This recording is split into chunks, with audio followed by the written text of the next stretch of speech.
to talk with them or you start the call, take some time to catch up. This should be really easy because they're in your network. You can talk about them, talk about what they're up to, ask them how things are going. If it's a mutual friend that's introduced them, you can talk about your friend and how, ask them how they got to know your friend or whatever. You can build a connection like a human being before you get down to business. And this is a little bit different in different cultures. You want to connect with them. You want to establish there's kind of a vibe check or a way that people evaluate each other. That's how humans are when they first meet or interact, especially in new situations like a sales call. You want to connect with them. You want to talk with them just like a normal person. Like if you sat down on a park bench by a stranger and you talk to them about the weather or whatever, just to connect with them, you do the exact same thing. Be calm, catch up, and then you're going to want to move into a series of questions.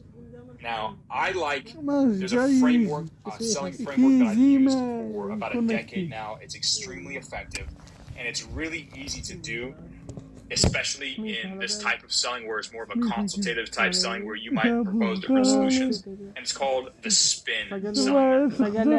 Now, these are the questions. It's called the spin because of the different types of questions. SPIN, situation, problem, implication, needs, payoff.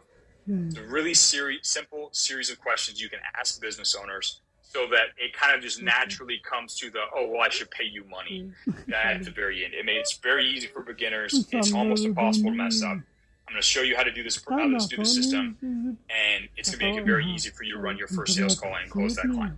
Again, don't call it a sales call, but this is how you sit down to help somebody. First thing you're going to do is you're going to ask them some situation questions. Now, these are questions where you get to know their business, you get to know them. You're going to ask them to tell you about how they started their business or how they got involved in this industry. You're going to ask, how they're currently getting customers, what they're currently doing to try and grow their business. You want to just kind of ask them so you understand the situation. Now, you want to ask relevant questions. You want to ask them why did you paint it blue instead of green? Don't ask them stupid questions. Ask them questions about their business, their customers, and how they're currently marketing. Some really important situation questions you want to ask here, and I've mentioned this, is you want to ask them how they're primarily getting new customers. You also want to ask them who their best customers are and why they're their best customers. You want to get to know who their target market is as best as possible. Now, when you're asking these questions, don't make it like an interrogation. Don't sit there with your question. Be like, how did you start your business? And just listen to them, and when they finish answering, be like, how are you getting new customers? Don't sit there and just ask them questions. There's a certain level of back and forth that happens here. So when you ask them a question, you say, well, tell me how you're getting new customers. It looks like you're doing most of your social media, is that right? Because you've done your homework. Say, no, actually, we get most of our people through referrals, because when I finish my job here, when I just spray the pest control, I ask them if they can introduce me to their neighbors. That's not most of getting people. I'm not getting anybody online. I really like to get people. And you say, that's interesting. I would have thought it was all social because that's what you're posting. So you're telling me it's all referrals. Is that pretty common? And you ask follow-up questions. You ask, is that regular? Is it pretty predictable, or is it irregular? Or is that actually helping you grow? And you can ask them follow-up questions like a human being, where you tag on, make a little comment about what they said. That's interesting because blah, blah, blah. Or, I would have thought this other thing. And then ask a follow-up question. Show that you're actively listening. That way they don't feel like they're being interrogated by a little timid clipboard-holding geek. Have a two-way communication with them. When they say something that's interesting, tell them that it's interesting. Follow along, show good body language, basic stuff. So you're going to want to get to know the situation, how they're growing their business, who their target market is, how long they've been doing it, what they've tried in the past, et cetera, et cetera. Then you want to move on to problem questions. Now, this is where you kind of switch from kind of just understanding the general layout of their business to identifying the things that you're going to do to help them. I like to ask what their goals are. You're trying to grow your business. What's been difficult about that, or what goal, what would you like to do to grow your business? How many more new customers would you like to have a month? I like to ask them if they have a goal. A lot of times they won't. I like to ask them if they have a goal.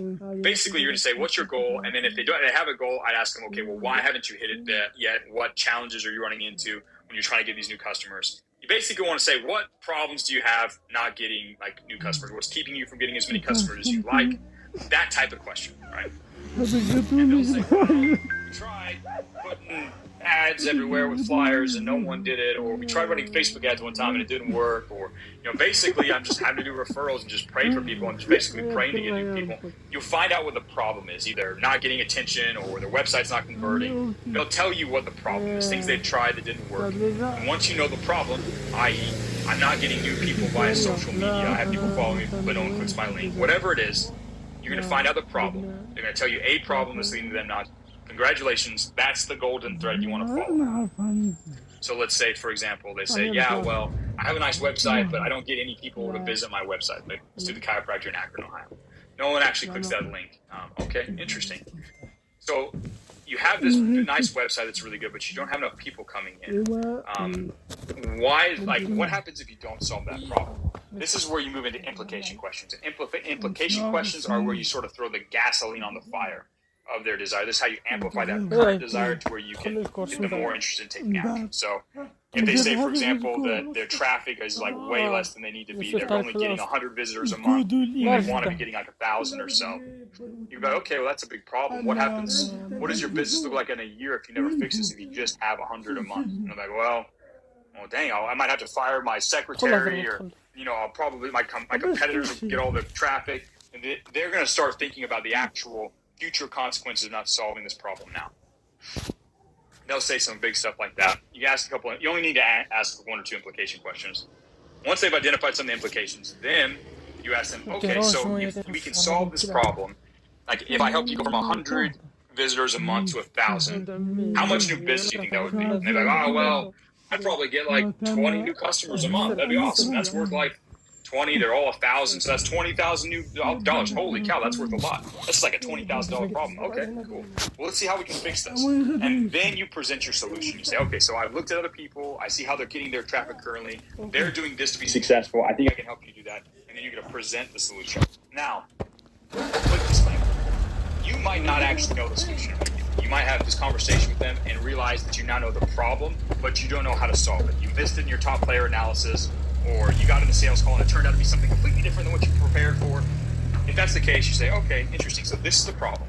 I'm pretty confident I can fix this. I know a couple people that are doing something similar. I'm going to go do some research. I'll put together a plan. I'll send you an email tomorrow morning at 8 a.m. with an idea for how we can help this, right? So usually you'll be able to make the proposal right then on that first sit-down meeting. If not, just say, hey, tomorrow, 8 a.m., I'll send that to you. Will you be able to check it out?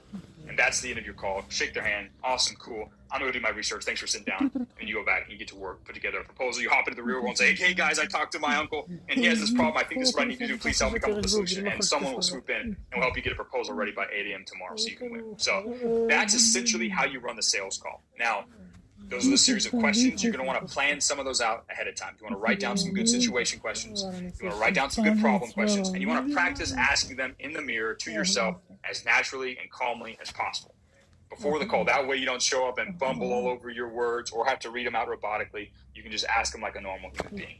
Practice out your questions. And that's the game.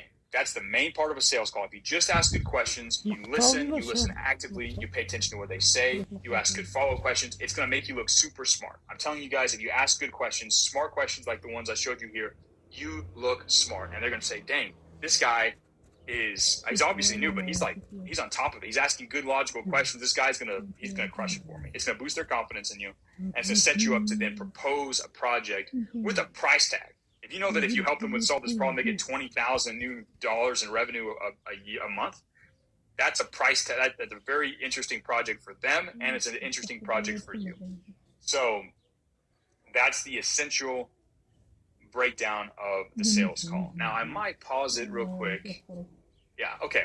Let's cover this real quick, and I'm going to pause. We're going to do some questions. I'm going to check in on your progress with your outreach, and we're going to move on. So how do you actually know what to do to help them win? So if you analyze the top players and look to their website, you'll probably already have a pretty decent idea of what part of their funnel you need to add or what part of your funnel you need to change in order to help them get the result that they want. Most of the time, though, on the sales call, when you ask them the problem, they'll just straight up tell you their problem. This is the problem I'm with customers because no one's clicking on my webpage. Even though I post a bunch on social media, no one clicks on my page. Congratulations, you know the part of the problem that's broken. Their organic search or their organic social media is not effective. Easy. Now we know what part of the problem is solved. They'll basically tell you on the sales call. But every business that you're looking at is going to have a weak part of their funnel. They're either going to be bad at getting attention or bad at converting that attention, or some combination of both, right? If they have a funnel that exists, as long as it's a funnel that other top players are using, there's going to be some weakness that you can find, some difference between what they're doing, what the top players are doing, that you can then identify and help them change. That's how you know what to help them with. Either help them get attention better, help them convert attention. You can just look at the top players and see what the differences are and make the changes.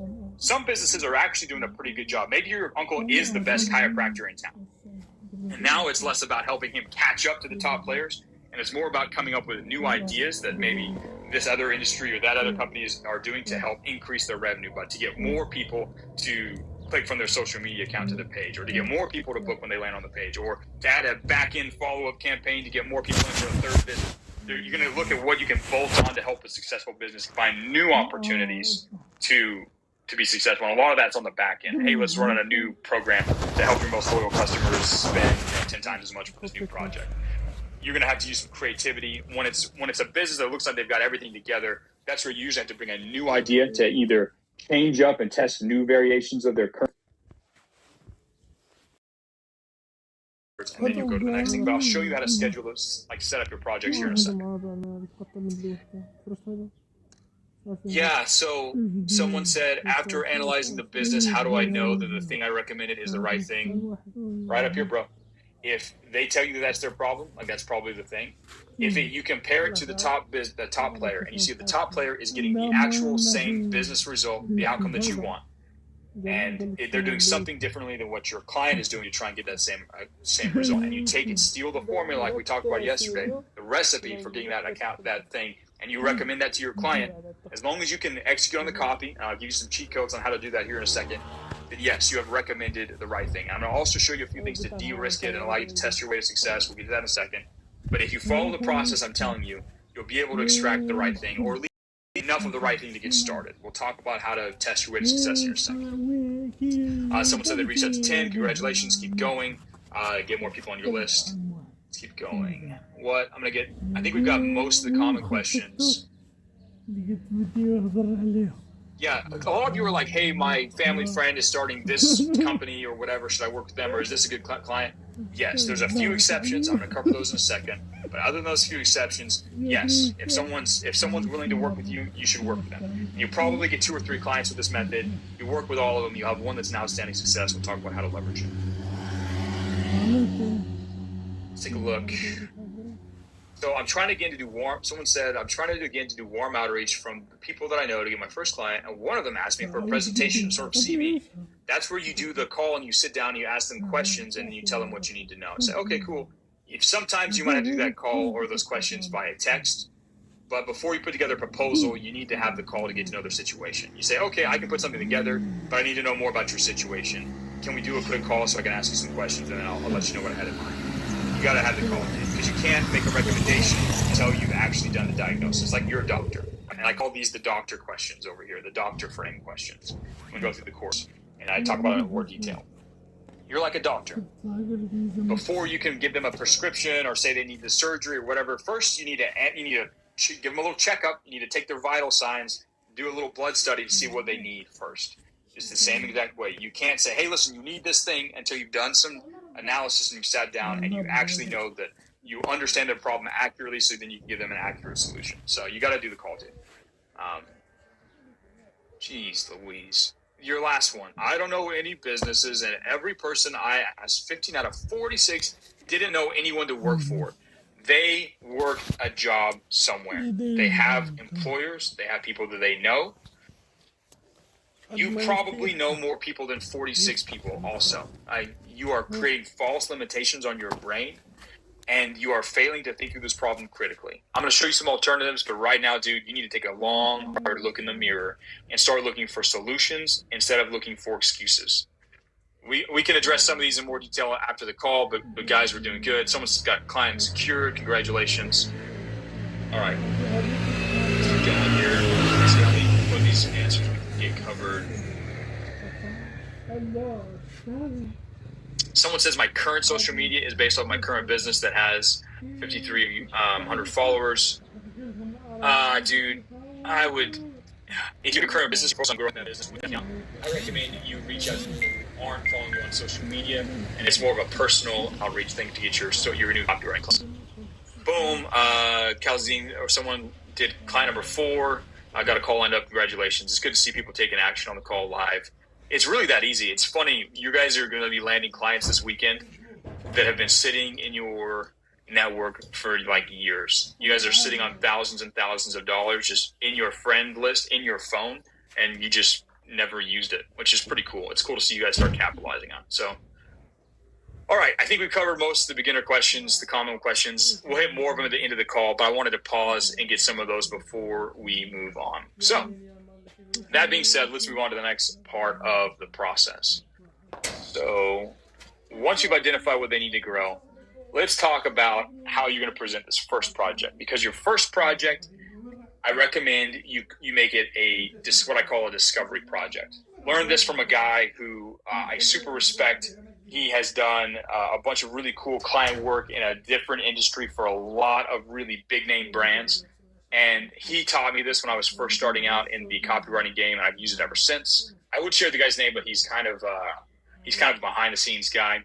Some of you might have seen him before, but he's a really interesting individual. So learned a lot from this guy.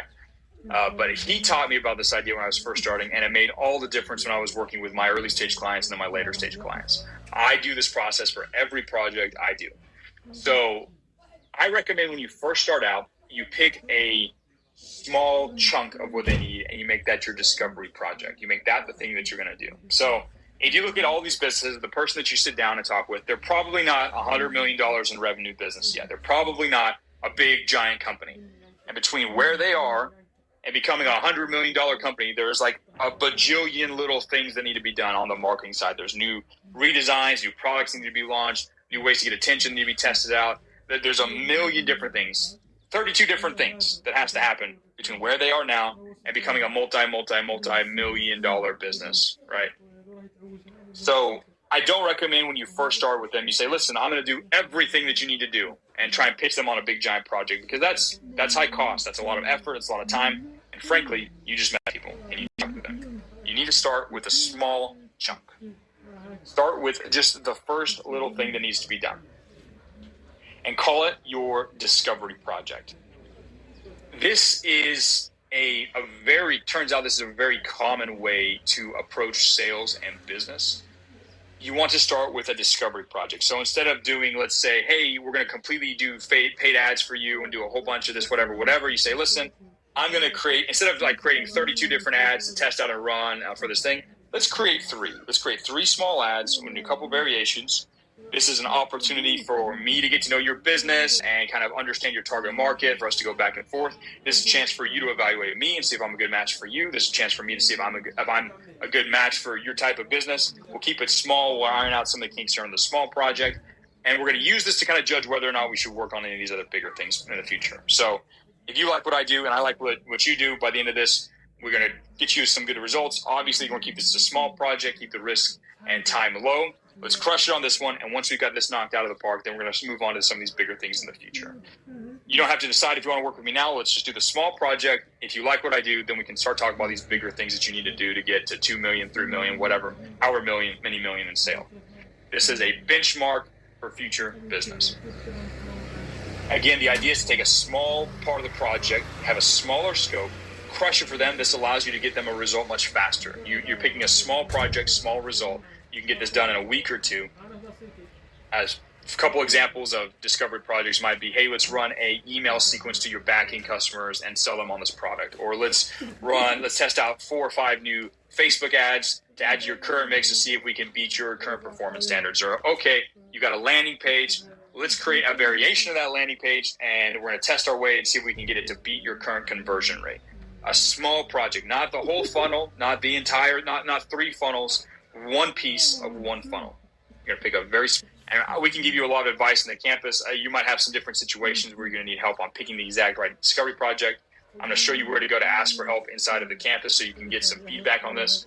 But this is what you're going to present to them at the end of your sales call, or on the second call when you come back after you've done more homework and you're presenting a plan to them. You're going to say, hey, you need all of this work to hit your big giant goal.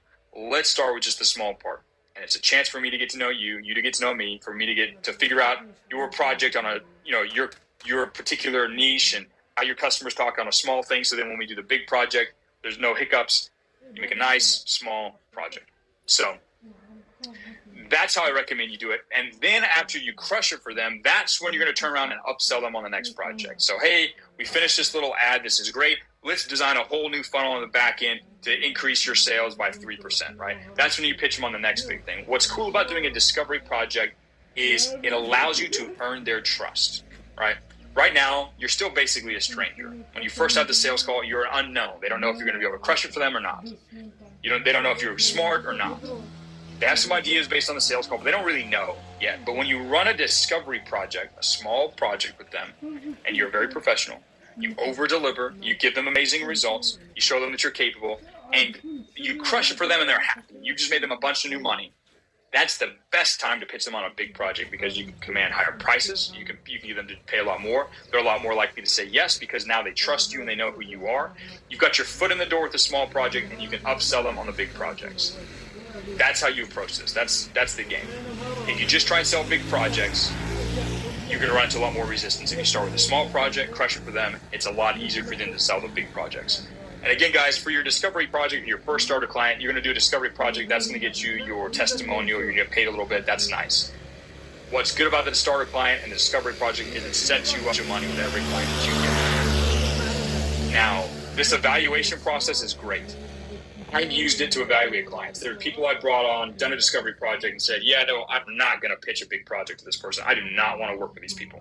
I don't like the way that they're running. Turns out the product isn't as good. It gives you an opportunity to take a step back if they're a bad company, which is pretty rare. And maybe it happened like 20% of the time with me. Most of the time, though, what it did is allowed me to crush it for them, make them love me and think I was amazing, and see me as, oh, this is the guy that's going to take me to millions and millions of bucks. And then they move up. Oh, look, someone just posted a screenshot with a positive reply. Heck yeah. Look at that, guys. Congratulations. You are well on your way to earning a bunch of money. Now, after this is when it starts to get real and you have to actually produce results for them. But thankfully, you have some unfair advantages inside the real world, which I'm going to cover for you guys here in a second. But start with a discovery project and then move to the upsell. There's a million different things. You're never done with a client, right? You're going to replace clients, but you're never done with a client. Until that client has got to $100 million a year in sales and even beyond, you're not done. There's always a new project that you can do for them. Crush it for your current one and then get ready for the next one as soon as you're finished. Let's talk about how to manage your clients. Now, this is kind of a quick intro into basic client mastery Aikido.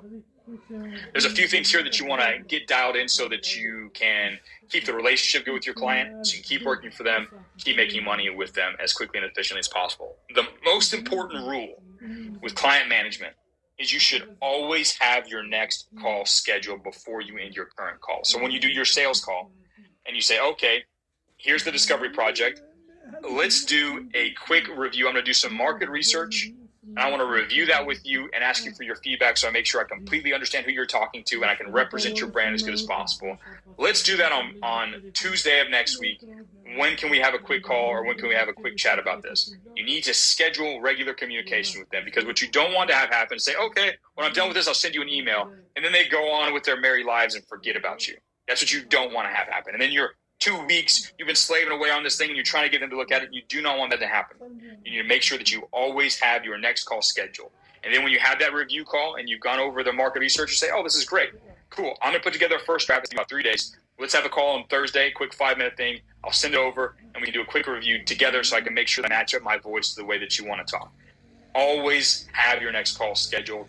Always follow up with them before the call happens to make sure that you can have this regular communication. You want to stay top of mind. You need their cooperation to make the project work. So that's the very first thing you got to do. You need to help them understand that there is going to be a revision process. This is a big thing that a big mistake a lot of beginners make. They say, okay, I'm going to put together your funnel. I'll send it to you. And it's going to be perfect, right?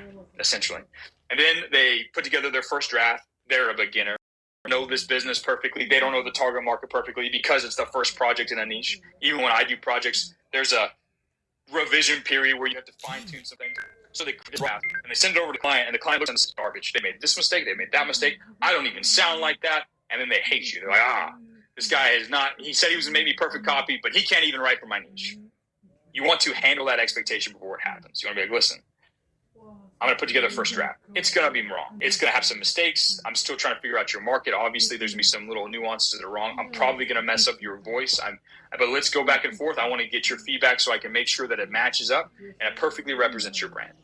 That way, when you send them over the thing, they're like, oh, yeah, well, I knew this was going to be part of the process, and it's a known part of the process instead of a surprise. This guy can't write perfectly for my brand the first time he ever starts typing into a Google Doc. Make sure that you handle that. There's an attitude you have to have every time you interact with your clients, and it's very similar to the attitude you had on your sales call. You need to stay high energy, confident, and proactive. You take ownership for what's going on in the process. You need to stay sharp and motivated. Do not whine and do not complain. Do not blame them for anything. You need to show up and show that you can handle this. You're a tough guy. You're a professional. You're there to make sure this happens. You need to keep high energy. You never want to get sad or emotional around your client. You just want to say, okay, what can we do to win? What can we do to win? What can we do to win? You want to stay in the pocket.